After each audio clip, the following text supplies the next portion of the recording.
if you can get a link. On your coaching page or your normal page? Yep, on the coaching page. So we are live just now. Guys, bear with us a minute. Dave is just going to see if he can find this video streaming from the Facebook page and give it a share over to his stuff. But whilst Dave is doing that, I'll give you a quick introduction. Some of the stuff that we're going to get into. Mega important topic. I know a lot of the stuff and the main kind of message from my platforms and pages, it's all about getting fitter, healthier, stronger, getting in better shape.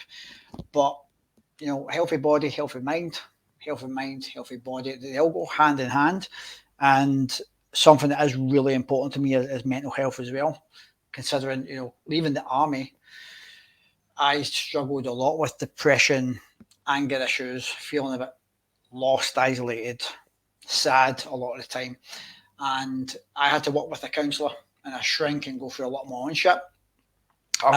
Dave's someone who I met on a weekend retreat workshop type thing with Simon William, who runs the Unbreakable Mind Academy. He's got a coaching program that does similar things. I met Dave down there. Turns out me and Dave have had quite similar mentors, similar past. Dave was also in the military as well. And he's got a really interesting story. So obviously I gained some insights to the process Dave's been through whilst we had chats and we were doing the hiking over the hills and stuff down there. From basically coming from rock bottom and kind of building his confidence, his life purpose and stuff back up. So I won't do too much chatting. We'll hand that over to Dave. I'll ask some questions. We'll dive into it. We'll make it very conversational and have a bit of crack and stuff. And hopefully, because we know, obviously, it's becoming very well known. A lot of men are just struggling. I know a lot of women are struggling mentally, but a lot of men seem to be more so than women. So hopefully we can get this into some of the right guys' ears and eyes and help a few people out with some inspiration along the way. We've got some comments already, some guys joining us. Derek, Phil, welcome lads. Thanks for joining the broadcast. So Dave, before I can waffle all day if you haven't noticed. I'm going to put it to you. Could you just give us a quick background? Who are you? Where are you from? What does family life look like for you, mate? Well, I'm Dave. I'm from Cleveland near Bristol. I'm married to Tara. I've been with her 24 years. I've got 3 daughters. Not an easy life for you, mate. No, man. And a dog who's mint, but he's a pain in the ass as well. And yeah, I just doing bits, trying to get out there, trying to get out and help as many people as I can. But my program's for like dudes and stuff. But yeah, I'm on a path of trying to do what I can, really. Around life, I've got a busy life as well, man. Like limitless in my full-time gig, you know, I work and all that stuff. So it's fitting in around there. So it's cool, but it's hard work. But it's what I want to do. So yeah, man. That's it. If you have a bit of a fire for something, you make the time for it. You start with where it's at the beginning, and you build that over time. Well, just to give everyone some insight to how this all began, can you just take us back to like some of your worst days in the situation that you were in and give us an idea of what was going on there, what it looked like? Yeah, man. I think I had a tough upbringing. Me and my sister were brought up with my mum. She had a lot of mental health problems. It's interesting actually, because at the time you think it's all normal, but now you look at it, she didn't know any different because, you know, she didn't know any different. She was in it. She was consumed by it. So, yeah, tough upbringing. It's probably tough right there, but yeah, it was tough. And me to get to where I got to, it did start from then. You know, it started from childhood. Joined the army. That didn't work out how I'd planned. I was medically discharged because of my knees. Same. Yeah, but I didn't serve that long, and that's all I'd ever wanted to do, mind. And I think a lot of it was to run away from my life, where I was. It was to get away from it. But it probably just made things worse in hindsight. I've still got a couple of good mates from the army, which is interesting. But it wasn't a great time for me personally. I probably wasn't mentally and physically mature enough to even join. But I was in for a little while. served in Ireland straight away, which again was different because I was 19.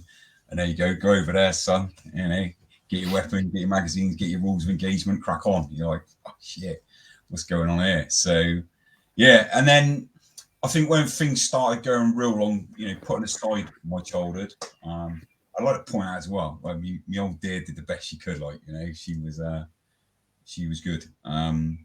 But yeah, when I was on my pre-leave from the army, I got slashed down side of my face here and across here, which changed my whole life really. It turned me very aggressive, very angry, very hostile. I didn't know how to deal with my emotions, anything. I was a lost man, and throughout my childhood, throughout school, was bullied in the army, and then I learned how to use my anger. So it was aggression, and that's how I lived my life for a long time. Was with aggression, verbally, physically. I wouldn't say I was one of them horrible bastards, but I had no problem getting involved with it. And I was a very fucking lost dude. I wasn't a good person to be around. I was very negative, and that just went on for years. And then what got me to where I started doing this, like self-development, full stop. I'd had years and years and years of just being angry, stressed, drinking. Not that I was like drinking every night, but I was one of them binge drinkers that were just going to get pissed. And I think one of the things that stands out in me is like, I could be a right wanker when I was drunk. I was just like proper horrible, verbally. My wife now, I've been with her 23 years, so she'd been on the receiving end of it, like verbally. A lot of it I never remembered because I just black out. But people used to say, "Oh, it's all right. It's only Dave." Dave, you sound so much like me. But that was really hard to take. You know, it's only Dave. It was almost like they were saying, you know, it's only Dave. You know, but it wasn't right. And do you know the one thing, dude? I always knew it wasn't right. I just didn't know what to do. I just didn't have a clue what to do. It's how I lived. I had this barrier, and the barrier was, and I think that's from my childhood, from the army, from getting slashed, was I had this barrier, and it's like, stay the fuck away from me. I'm just going to punch you in the face. And I didn't mean to do that, but that's what I built up, you know. And it was that, and it was draining, man. You know, when you're waking up and you've been out, and you've got ruined, and you've been a dickhead, and then you're like going over in your mind trying to piece back together what's gone on that night, what you said, what you've done. But you don't really know because you've blacked out, and it's only when people start telling you. And that was like constant. And there was always moments where I was trying to find my way as such. But I never really found my way. I was a super heavy gambler. I used to gamble everything. I was proper into gambling from childhood. That affected my life with my wife, financially and all that sort of stuff. And trust, because I always thought I was a stand-up guy. Do you know what I mean? But when I look at it in reality, I wasn't. You know, I wasn't a very honest person, and even if it wasn't honest with other people, I wasn't very honest with myself. You know, so it was tough. And then leading, you know, a very long story. There's loads in there, but a very long story shorter was. Back in 2016, I started getting things called intrusive thoughts, which is like, it's like a form of OCD of the mind, and they were brutal, and I'd never had them before. They were deep, and I'm not really going to go into them, but they were deep, they were dark, and then that led to suicidal thoughts, like constantly. I couldn't speak to nobody. I thought I was fucked, basically. I was just literally consumed day in, day out by these thoughts, and then I've got to get away from them, and I must be the biggest shittest person on earth to be having these thoughts. I remember being on the phone to Mind, the hospital, trying to get them to section me because I was doolally. I couldn't speak to my wife because I thought she'd just tell me to fuck off. Enough's enough, Dave. It was a dark, lonely place, like a proper dark, lonely place. And then one day I just spoke to my wife. She come home from spin class, around December 2016. Just cried my eyes out, telling her there was something fundamentally fucking wrong with me. I was 42 and I was broken, you know? And she just looked at me in like fucking horror. It was like, what the fuck's going on here? You know, I was telling her I'd never been happy and da da da da da. And then that led to like doctors. And interestingly, it's probably something that had to happen, like one of the best moments, and it kind of sparked the change, like, you know, actually having a conversation with your wife. Yeah. And you know, my wife's always had my back. She's, you know, she is like, I say it like all the time, she's my wing woman. She's always had my back. And I used to be, I remember about 2 years after I started self-development, I asked her why on earth she ever stayed with me. And she said to me along these words, she said, I always knew you had greatness in you, but you had to find it. And man, I was like, fuck, dude, that was deep, you know, because that woman walked around for years on eggshells. She told me she'd walk around because I'd erupt at everything. You know, I was never physical, but I'd erupt, you know, especially when I was in the depths of gambling, because every penny I needed so she was asking for like bread and milk or whatever, shopping. Honestly, you know, I look at that person now and I'm like, who was I, man? Who was I? You know, just sorry to cut you there, mate. Just like, I wonder if do you connect any of that to the military at all?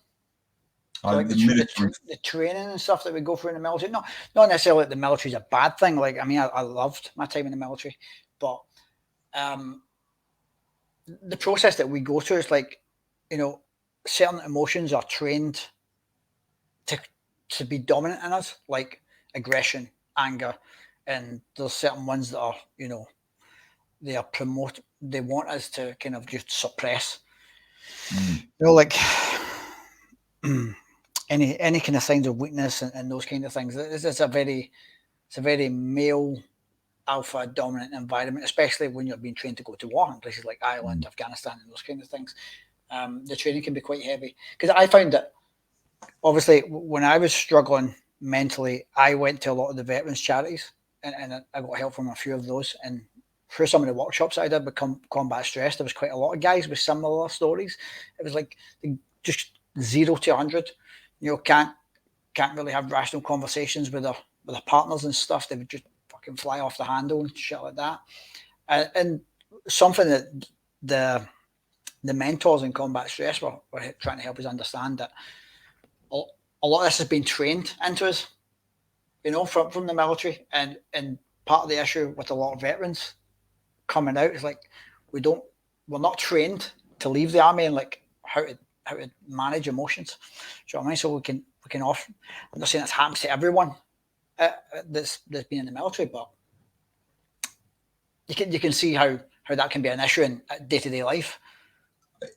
100%. Now, I served just over 2 years, like from start to finish. Enough. Yeah, man. I went to Ireland. I was never proud of that, though, Dean, because I thought I'd failed. So that was a big thing I carried with me for years as well. You know, and with the knees, by the end of my time, because I had a torrid time in the army, to be fair, I joined when they were just phasing out.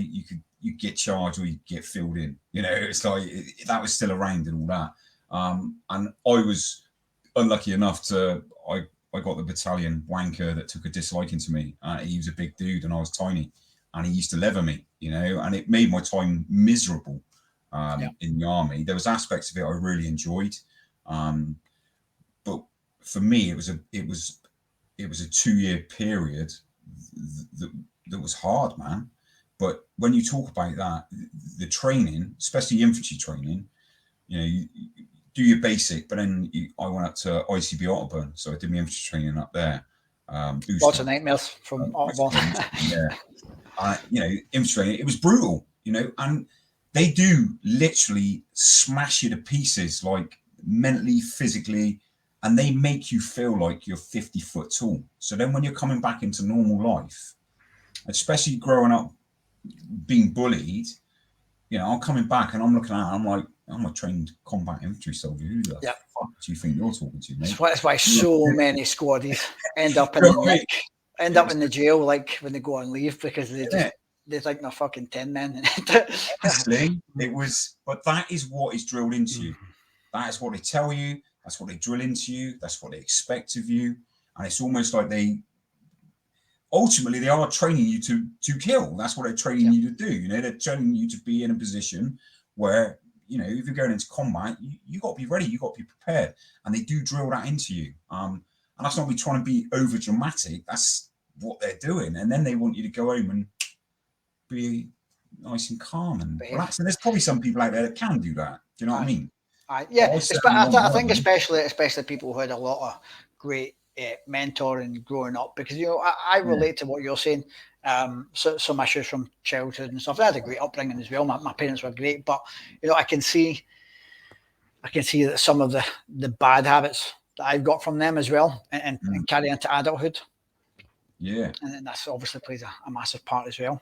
Yeah, 100%. And that's a hard thing to switch off from. So it does make you proud as punch, you know, but there is definitely, especially around infantry, that's what they're training you to do. And you do get a big ass ego. And you do, as you'll well know, you'll just look at people like they're civvies. You're like, who are you talking to? Civvy, student, whatever you want to, you know, that's the way it was. Yeah, you were trained to dislike civvies. Yeah, absolutely. It was I look at it now, it's quite bizarre. I was like, wow. But absolutely. Yeah, there was some good stuff, you know, but a lot of it wasn't that good. And I think this is all my little life built up over 42 years to crumble. And interestingly, what you said then about getting to the low point had to happen. Because, it had to happen, but I'll explain that more. Yeah, we'll get into it.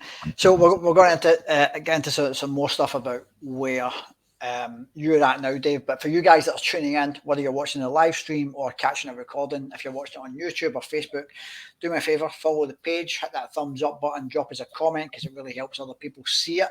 And this is a topic that a lot more guys need to tune into and maybe get some inspiration to start and moving forward with their own struggles, and really much appreciate that. So, Dave, just to contrast everything we've been talking about, like how are things now? Like how do you feel now, and how's things going?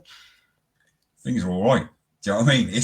They're all right. They're not like amazing. I'm not exactly where I want to be in life, but it's interesting because Si messaged me the other day saying, "How you doing?"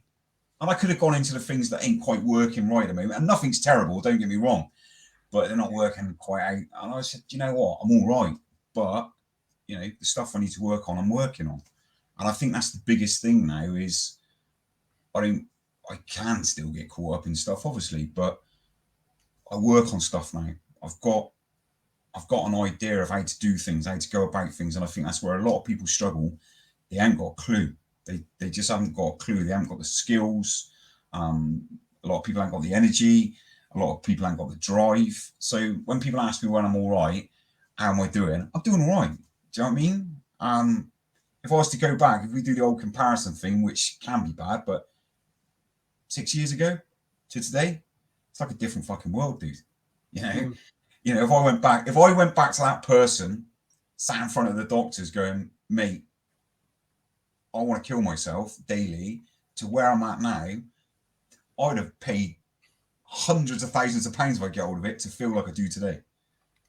Absolutely. You know what I mean? And the thing is, it doesn't matter. Like, I think it's important to feel like we're struggling with things, because if we're not struggling and feeling like we're trying to figure shit out, well, we're not trying to get better, are we? We're not making progress, because you're always going to run into some obstacles and some struggles, and there always has to be that kind of hardship in order to like get to the next level, and whatever it is that you're working on, what it is, your mind, your fitness, your business, relationships, and all those kind of things. There's always creases to iron out along the way. Nothing is ever plain sailing. No, it's not. I think it's picking your battles, isn't it? It's going after things that are going to move you forwards.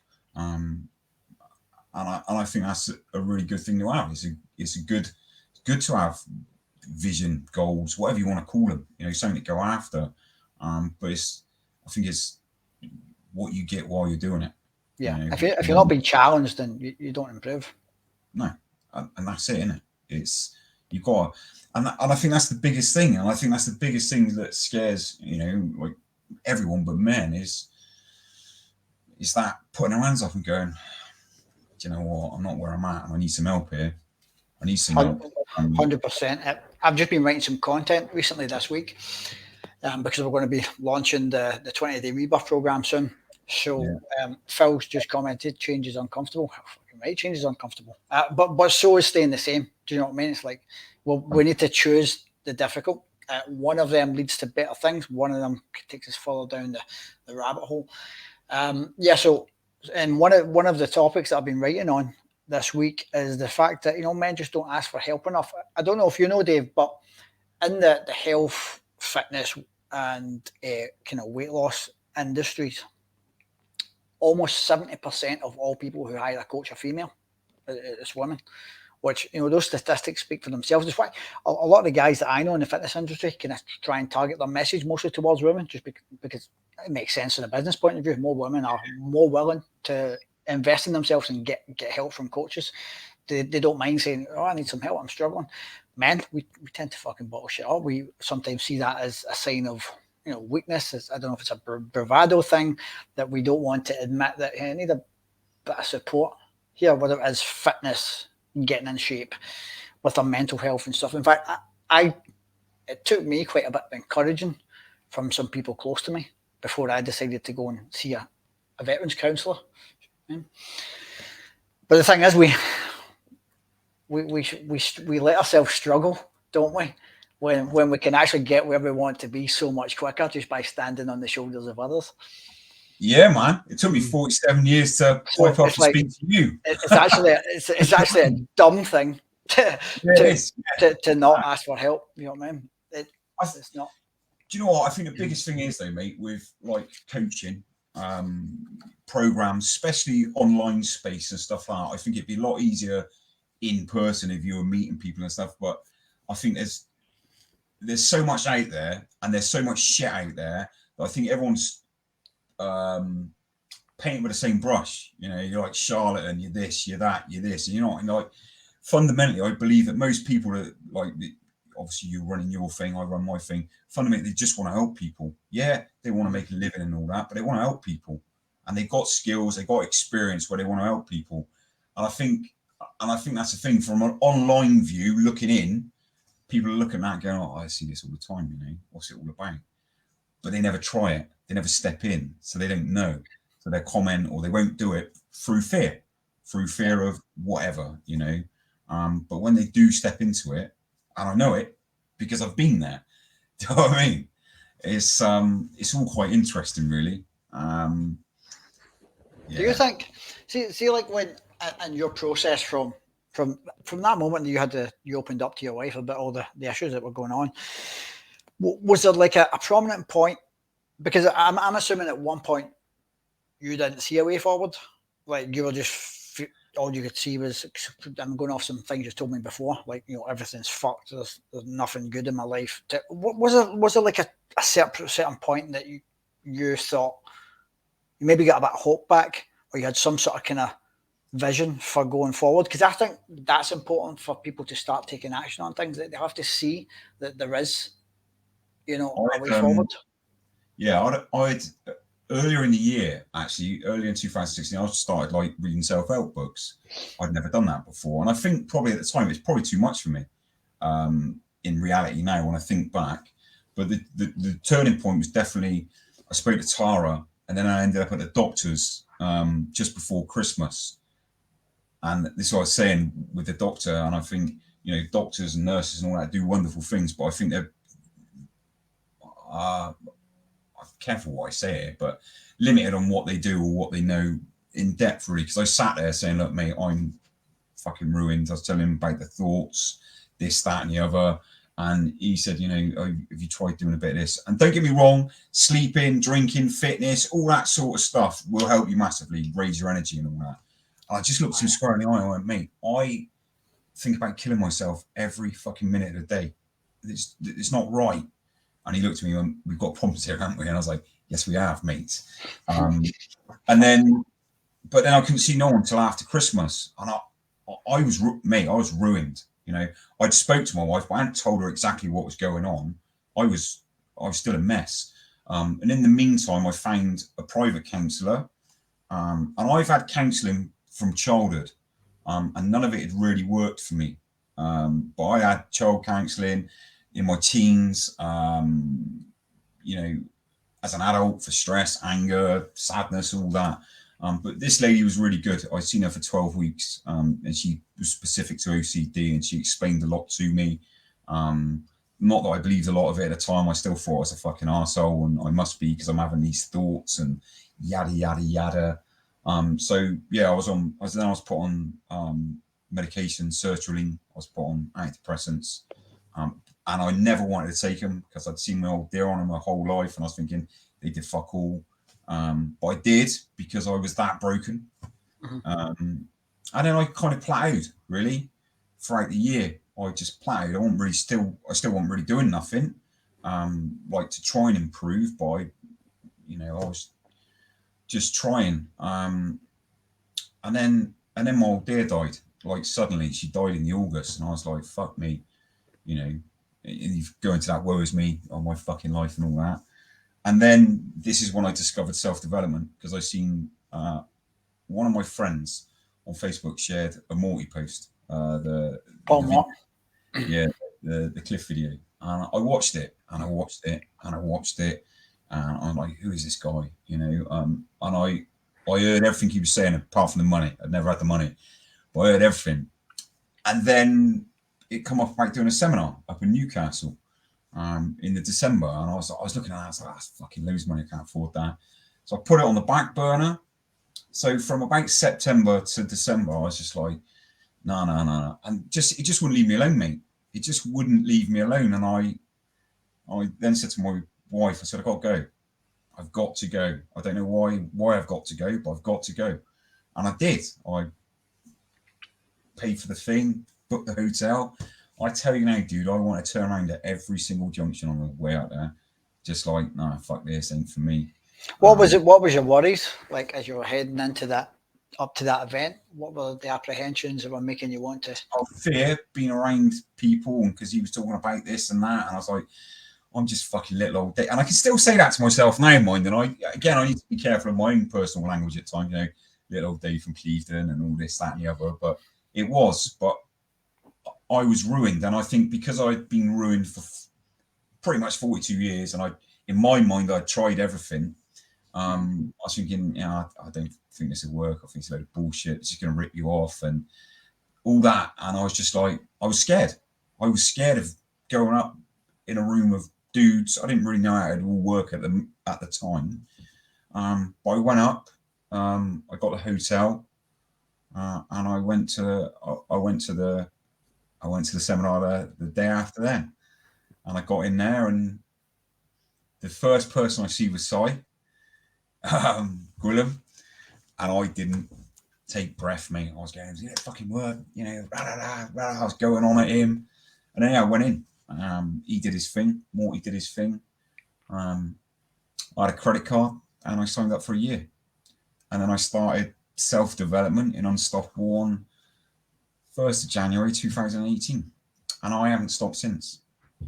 Superb. So you worked with Paul and his coaching process for a year. And I was with Paul for 18 months. Long time. Good yeah, time. Yeah. Listen, you know, I've again another thing I find with online coaching and stuff like that. I can find it quite clicky and stuff like that at times, but there's no doubt in my mind that if I hadn't found Unstoppable, if I hadn't found Paul Moore and some of the lads that I'm still mates with now, I probably wouldn't be here. You know, that's how low I was. I'm not saying everyone has to be that low, but for whatever reason, you know, I seen Morty online. I ran into Si when I got there. I still got some good mates in there. And I went all in. You know, for that 18 months that I was with him, I was fucking all in. You know, so, I didn't have a clue what I was doing, but... So, obviously, if I'm going into that event, scared and thinking that this wasn't really for you, and then signing up on the spot for a year, like what happened in that event to make you think that this could move you in the right direction? Paul did Paul. Do you know what I mean? He did him, you know. So it was him and Simon speaking. I met a guy from Bristol, Craig O'Brien, who I still mates with now. So we got chatting. I've met a few lads that I'm still really good mates with. It was just being surrounded by, even though the whole time I was shitting myself, I didn't think I was good enough and didn't think I deserved to be in the room or anything like that. The whole time, there was just something in it that it just clicked with me, you know, when he's talking about, you know, like goals and routines and stuff like that. And I was just like, I'm going to give it a go, because what I'd done up to then hadn't worked, you know, and I was like, I've got to try something different. And you hear all this thing about these things being like, what they call them? I can't think of the word now, cults and shit like that, you know. And you know, I, you know, early doors, I loved it. You know, the finger, unstoppable bastards, and all that. I loved it. You know, and yeah. But I look back. You know, I've looked back at some of my old stuff, like early doors of that. I was still very up and down like a yo-yo, bro. Mm-hmm. Like, yeah, but and that's the thing. So obviously, I know that through the process of working with Paul and then also with Simon afterwards, that what's got you to here is new skills. Yeah. And when you're trying to develop any new skill, like I teach the guys in my program with nutritional habits and strength training and de-stressing and getting better sleep, like there's always ups and downs with these things, because there's always a bit of a magnet. Like our current habits, our current ways of doing things, we don't like change. Do you know what I mean? So that's why we just need to practice repetition, and eventually it's, you know, it's like we end up having this new level of normal, which is a product of all the reps that we've put in. Yeah. Which actually leads me on to, so like, what has that process been like? What were the skills and some of the things that you have practiced as new habits that have helped you like transform your mental game?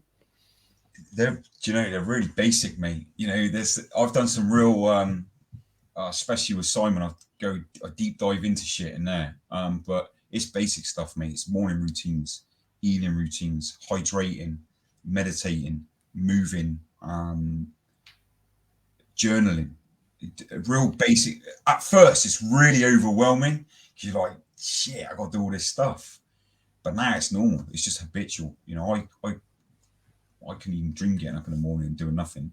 It's very rare that I get up in the morning and do nothing to like get my morning going. What were one of the first things that you started practicing, like off the back of doing the seminar and then joining his coaching program? Like, what was one thing that you really went big on? I tried going big on meditation because I thought it was the cure, just meditation alone. And I thought if I could become like a meditation master, then, you know, I'd be amazing. But that was never the case, and it never will be the case. It's not just I so much struggle with meditating. Yeah. I still practice, but it's like another ongoing battle. I've done a few different ways of that. I've done the one I'm doing at the moment is the Ascension from Arjuna. Bang on that. But again, it's that thing in it. The expectancy from it. You know, you expect to levitate and be a Jedi master, but it's not the case. You know. But yeah, I took meditation. But it was routine, mate. It was just basically routines, getting in a routine, and tracking and measuring stuff. I never measure stuff ever. No. You know, and it's like the wins. You know, 5 wins. You know, and it's writing them wins down, and people struggle with that. I see it when I do my 7 days. Just to clarify for anyone's listening, mate, when you say wins, what do you mean like by that? Oh, just like a win of the day, you know, something that's gone well that day. Writing those down in your journal. Yeah, getting them written down. Because again, that's that thing. You can think you're doing really shit, maybe that day or that week or that month, and then you just look back over your journal and you're like, actually, I've done a lot of good stuff here. I've had a lot of good stuff happen, and they don't have to be massive. And I think that's the biggest thing. And I notice it when I run a 7-day challenge. People really struggle with wins and gratitude and stuff like that. Just they're in the darkness, you know, and it is hard, you know, but it might just be getting a shower, having a cup of coffee, whatever it is. doesn't have to be massive.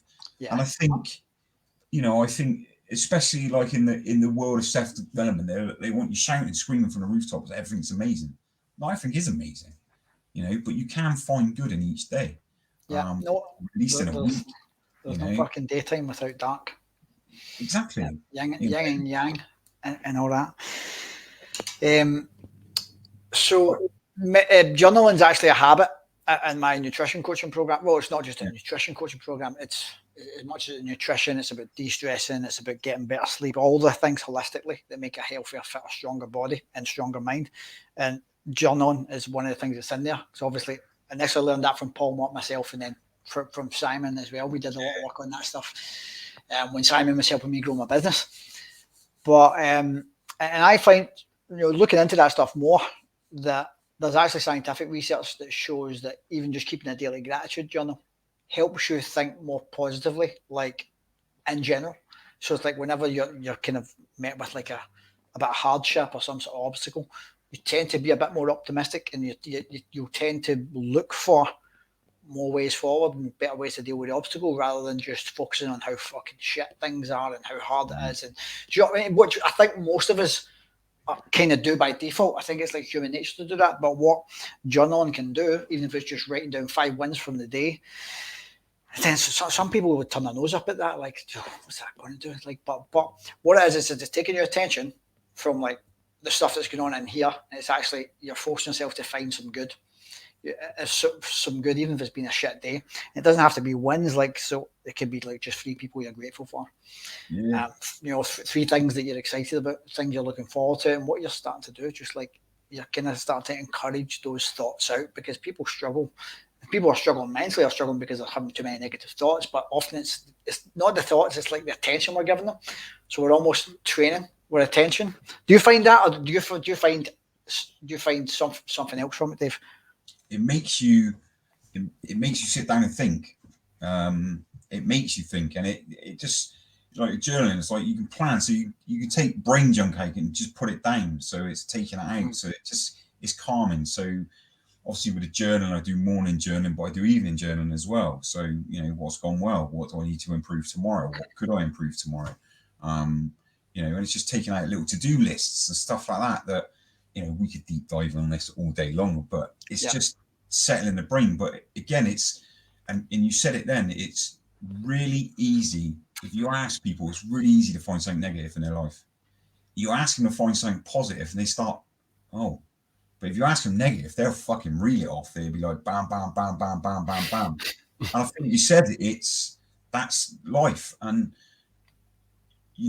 I say it a fair bit when I do my lives and that, and again, it sounds quite dramatic, but it's like we're not born broken.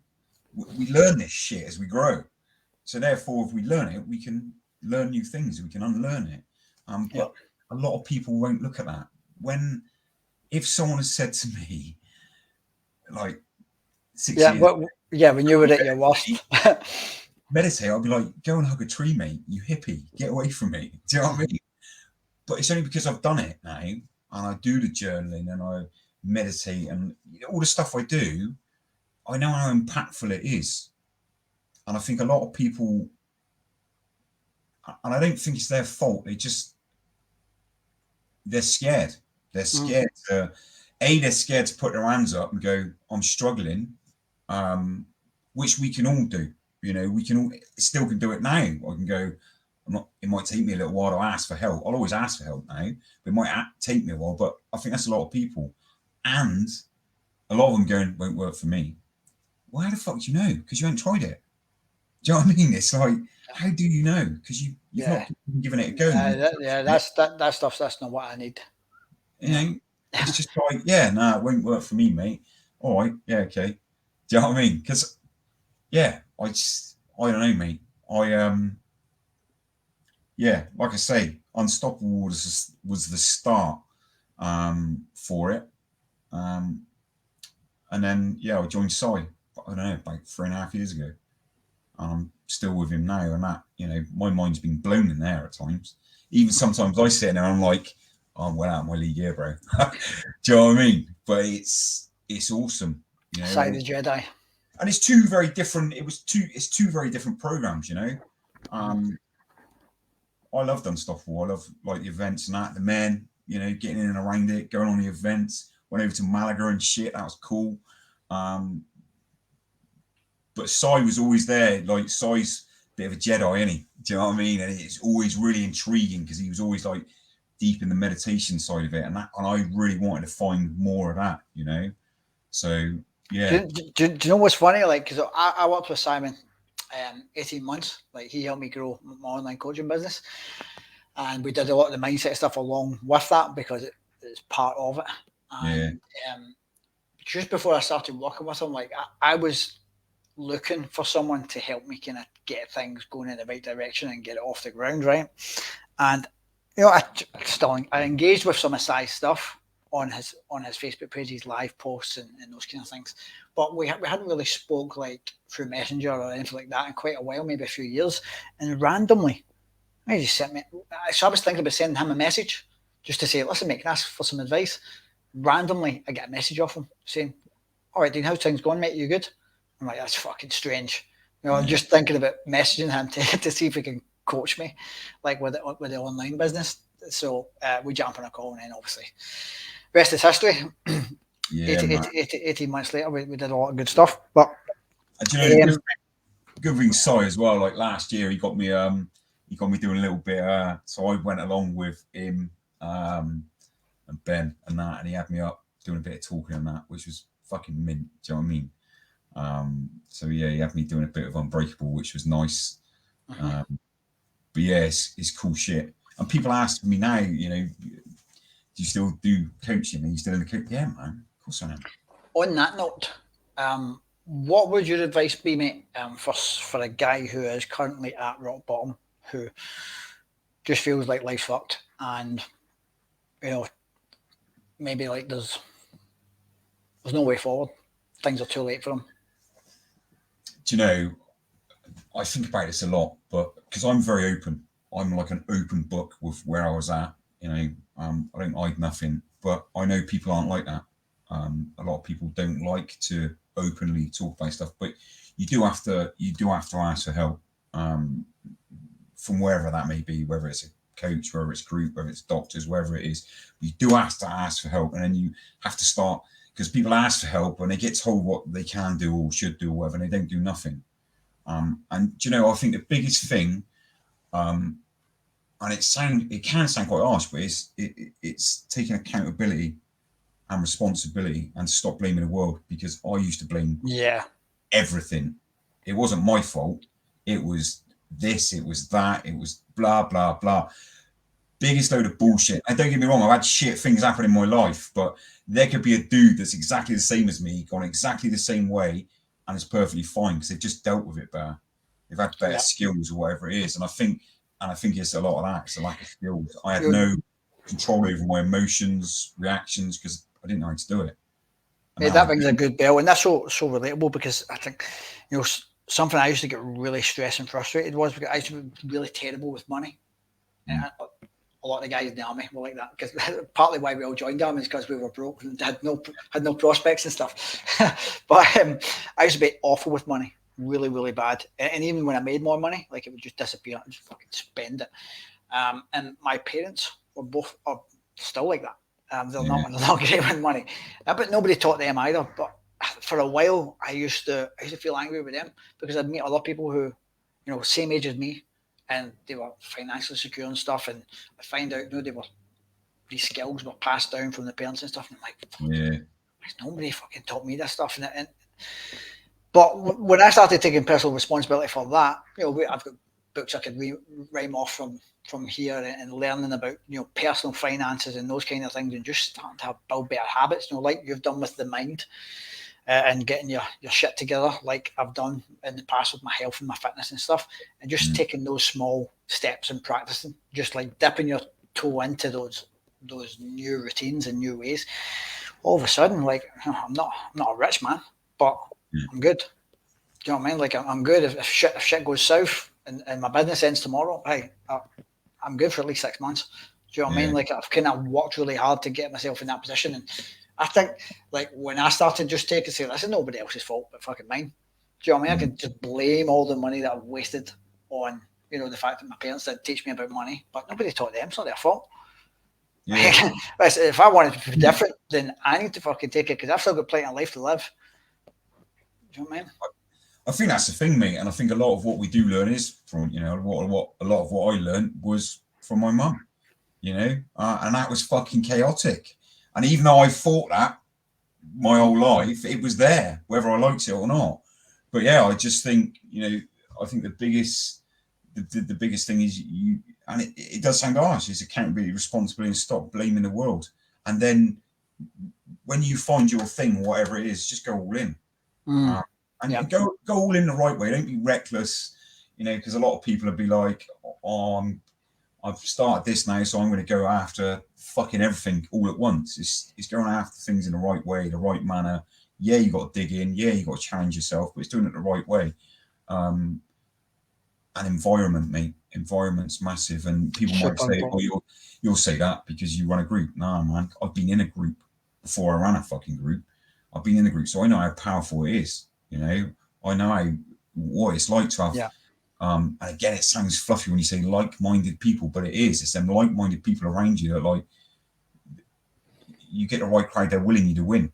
You know, that's powerful. And people outside that, they don't understand that. They don't need to understand it, but they don't understand it. It is powerful, you know. So, yeah, I just think if you can find a good environment, you know, not a club every time. Being around the right people, because, and I don't think accountability just has to be in a coach. And don't get me wrong, I'm all for coaching and mentoring and stuff because I've spent thousands upon thousands on that stuff myself. Otherwise, you know, I would be here with a successful online coaching business and the amount of money I've spent on fitness, you know, learning how to train properly and stuff like that over the years. I wouldn't have all these skills, but I also have I massively value having accountability in terms of just being involved with the people who are on the same path, people who are a little bit ahead of you, people who are better than you, even if they're not specific, you know, a coach that you're paying money to, but they can mentor you, they can check in with you, they can, you know, they're going to, for example, like I've got all the guys that go hiking with me, we all did Kilimanjaro together. Some of us did a bungee jump together. We're talking about some other things. We're going to do Mount Toubkal next year. You know, before that, even when I had the online coaching program going, I was like, I really want to get in hiking mountains. I just didn't want to go myself all the time because, like, my mates who like are not into fitness, the mates I grew up with, they're mostly still about the party. They're, you know, still getting full of the devil's dandruff and the booze and stuff every weekend, mate. And that's just not my gig. And I'm like, I need to find a crew that want to go hiking. And fortunately, a lot of my clients fancied it. So we ended up, and we're not there doing it every weekend because we don't have the time, but we're trying to get a mountain done a month or at least every 2 months. And we're also starting to become financially invested in going away camping trips and doing some big hiking weekends and those kind of things. But because we've got that WhatsApp group, and whenever like we'll be slacking off, we've not done a hell in a while, somebody's posting in that group like, hey lads, we need to get our shit together, let's get a mountain done. And if you don't have those kind of people kind of just like chapping on your door, let's go, your standard slip. Do you know what I mean? So I think it's like whatever you're trying to work on, whether it's, you know, improving your skill set in a certain career, improving your fitness, improving your mindset, you have to put yourself in that realm to some level. 100%. Yeah, like I love all my mates, you know, but not a lot of them do what I do. Same. I love them dearly, but they just don't do what I do. So yeah, obviously you know that I try and get out and I'm doing the events and I love walking and hiking. But it is nice. It'd be nice to have a good old circle like that. Do you know what I mean? Where you get out and about. But yeah, but that's something I got to work on as well, man. I'm quite a lone wolf, so I'm always out by myself, like, you know, and I've got to open myself up. That's good as well, as long as you're getting out doing, because I know you're out doing a lot of walking with your dog and stuff and going out and making some tea and stuff in the woods. Actually, you've inspired me. Like, I want to do a little bit more of the kind of solo camp, solo get out for a few hours and with my dog and make a cup of tea and just sit like a hippie in the woods. I love it, and you know that was one of my biggest things when first started Limitless, one of my biggest things, there was an area I always seen when I go out walking, and I visioned a couple of lads sat there having a cup of tea and having a chinwag. Mm-hmm. And then when I took a photo of it, I was just like, fuck, man, I visioned this shit, that it's real, it's there. And it was, I don't know, man, I am loving what I'm doing. It can be hard work, it can be stressful, it can be quite like, oh, man, will it get me where I want to go and stuff like that. But when you look at the reality of it and the facts of it and what's happening, it's like, yeah, and I don't know. It's like this little room here, right? My office, right? This is a little bit dark, but there's a good ending to it.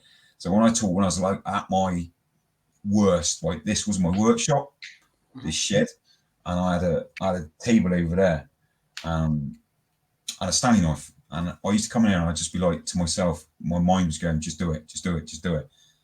And I was like, I can't. Kids might find me, Tara might find me, whatever it was. And now this is like the theatre of dreams. I'm building shit in here. Do you know what I mean? So it's like from my darkest to now, like I'm building shit, and it might not be global or anything like that, but it's mine, and I'm building it, and I'm helping people as I go along the way. I think that's really important as well. Like to have some sort of kind of mission or project. And I'm not saying like, listen, if somebody's listening and they feel like ending the world, listen, you need to start a business. I don't mean a business. I mean like what's something that you really love doing? Maybe like a lot of guys, like how many guys just have forgotten hobbies? Do you know what I mean? That because they just stop making time for it. So whether that's like photography, fucking fishing, I hate fishing. I don't hate fishing. I don't like sitting still for too long. but some of my mates and family love fishing and golf and those kind of things. Not my bag.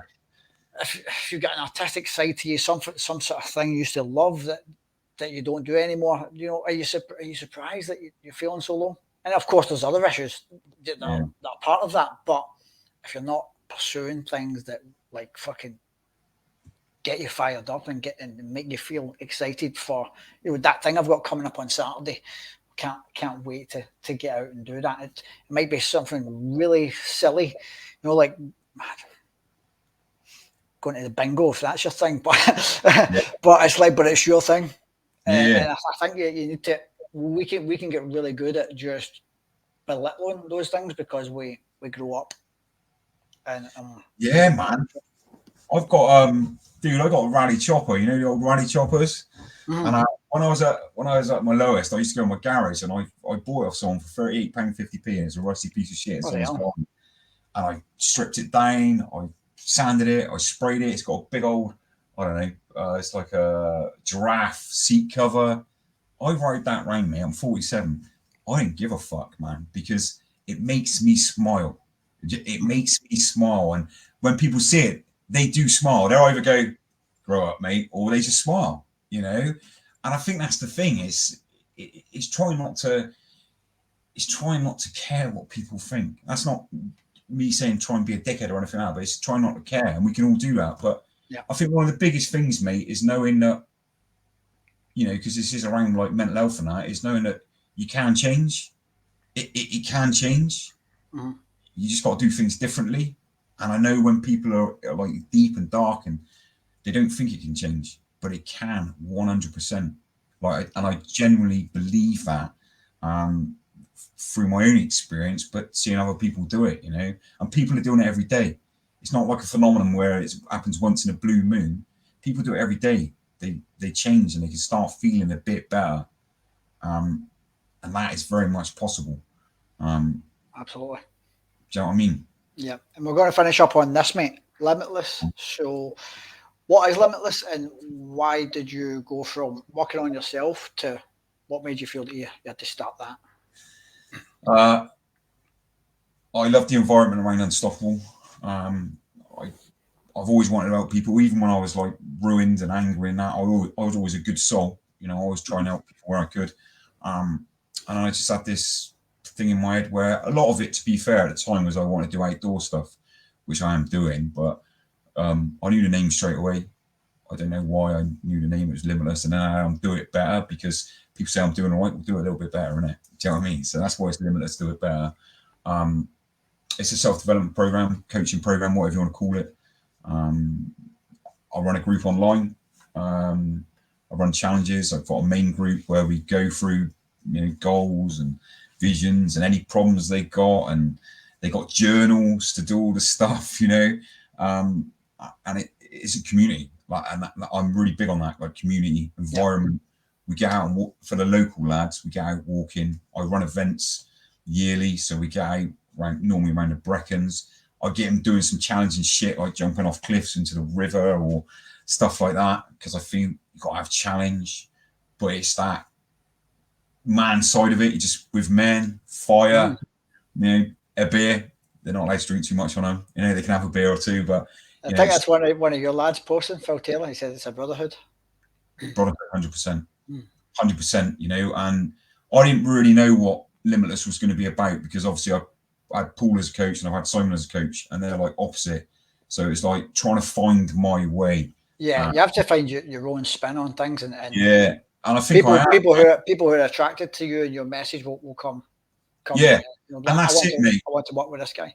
Yeah, and I think that's it. And I think now that I know who I am and what I'm about, I know my levels. I'm good at what I do, and even the old bullshit stories that can still run into my head, going, "What are you doing, mate? Who do you think you are?" Proof's in the pudding. I've been doing my thing for 10 years, and I get it every day. Yeah, but that's the thing, isn't it? But proof's in the pudding. The lads are progressing, and it's great because they encourage each other. They cheer for each other. I always tell them, don't hide. You got problems, you got to speak about them. But it's also understanding that, if you keep getting the same problem, then you look at why you keep getting the same problem, and you change it and work on how you can do it. But yeah, it is definitely a community, a brotherhood, and it is helping men, 100%. So yeah, it's online mainly, but I've got big visions for it. Outdoor stuff, a lot of outdoor stuff, because I think that is massive, especially for men.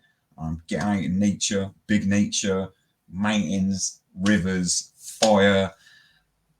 Honestly, speaking of mountains, nature, and men getting together, you should try and arrange get your crew up north and come do some mountains with us, because we're doing them quite frequently. And you got proper mountains. We get proper mountains up. So, I mean, I thought we had proper mountains at Kilimanjaro last year. Yeah, no, yeah. Man, like it's the elevation, the mountain itself wasn't physically difficult. It was mentally, because of that altitude shit. Yeah. But you should we schedule inside the group when we're going to do some hills. You could speak to your lads and see if you get a little weekend up north and do some Scottish Munros.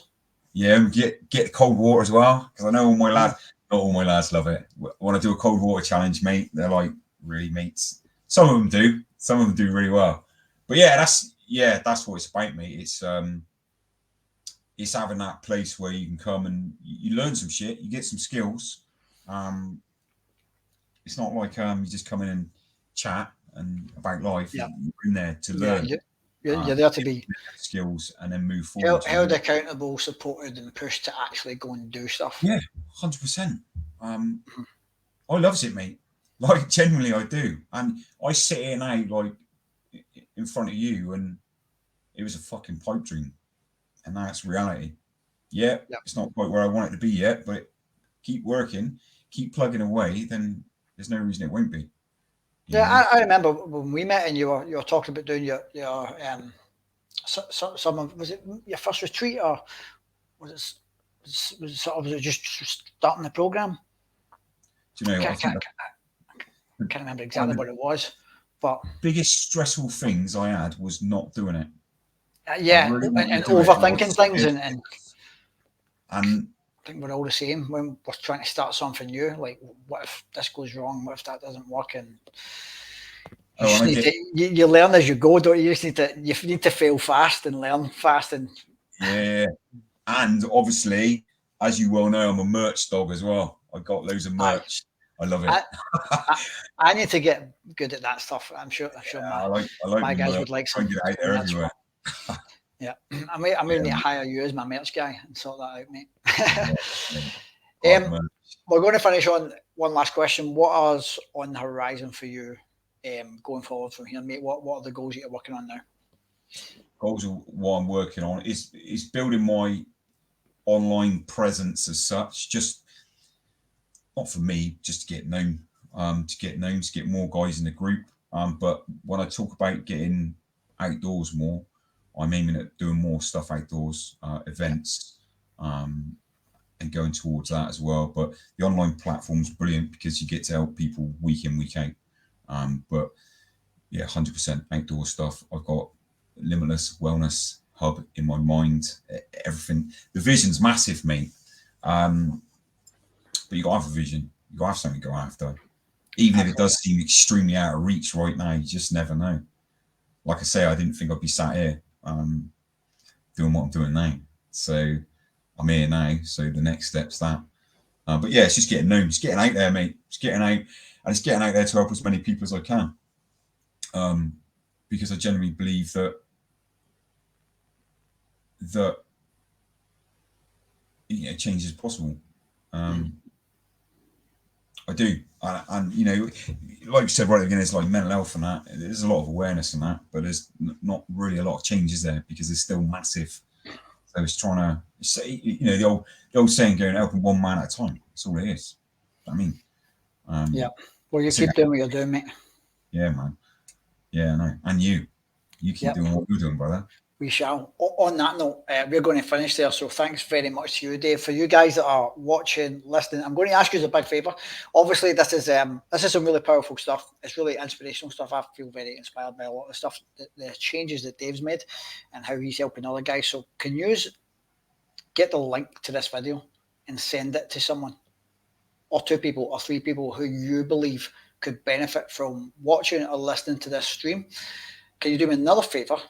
If you are watching it on Facebook, make sure you follow the page. If you're watching it on YouTube, hit that thumbs up button, please.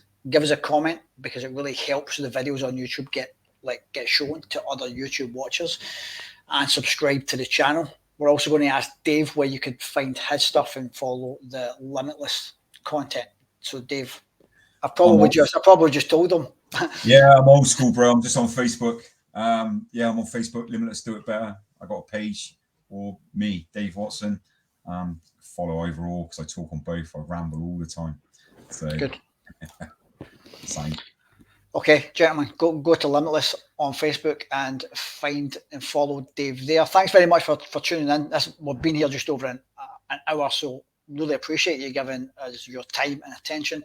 That is not something that I take lightly. Attention is the currency in today's market. So I appreciate you big much. Please share it about, and thank you very much for tuning in. Have a good one, lads.